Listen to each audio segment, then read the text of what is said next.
السلام علیکم ګرانو ملګرو د دې شیخ صاحب دا ویډیو ګوره یار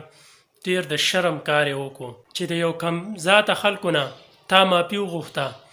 یار ډېر د افسوس خبره ده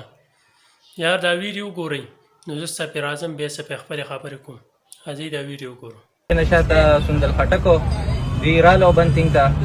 چې یاره مطلب دا مېلمانه دي راغلي دي او صدا مو چې دا مال راغلي دي ملیشیا ته زما په سترګو راغلي دي او دوی تاسو خفه کړي دي او دوی ستاسو د ویډیوګانو په وجه خفه شوي دي دوی دواړو خفګان راغلي او بس دې به دنه معافي غواړي دې به دنه غواړي معامله ختم شو نو لکه زمونږ د وجې کو سندل خټک ته یا ګل چاحت ته سخت دک رسېدلی بیا خو به غلطه ویډیو نه کوي بیا به کوي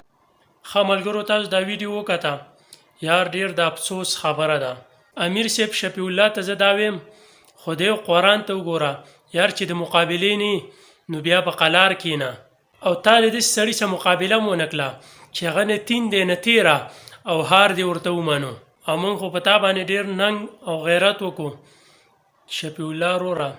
ډېر د بې غیرتۍ کار دې وکړو یار او بس افسوس چې د ننګ او غیرت کار دې شروع کړی او په اخره کې دې بیا پرېښوستو او ټول پښتانه دې سر ټیټه کړه او ډیره زیاته غلطي دې وکړه چې تاسې د داسې مخلوقې نه معافي وغوښته او د همیشه دپاره به موږ په تا ننګ او غیرت نه کوو او زما دا ویډیو د مخکو ملګرو سره هم شریک کړئ او زموږ دا چینل هم سبسکرایب کړئ چې تاسو ته په ټیم داسې ویډیوګانې میلاویږي او اوس ماته اجازت راکړئ د بلې ویډیو ګورئ د الله په امان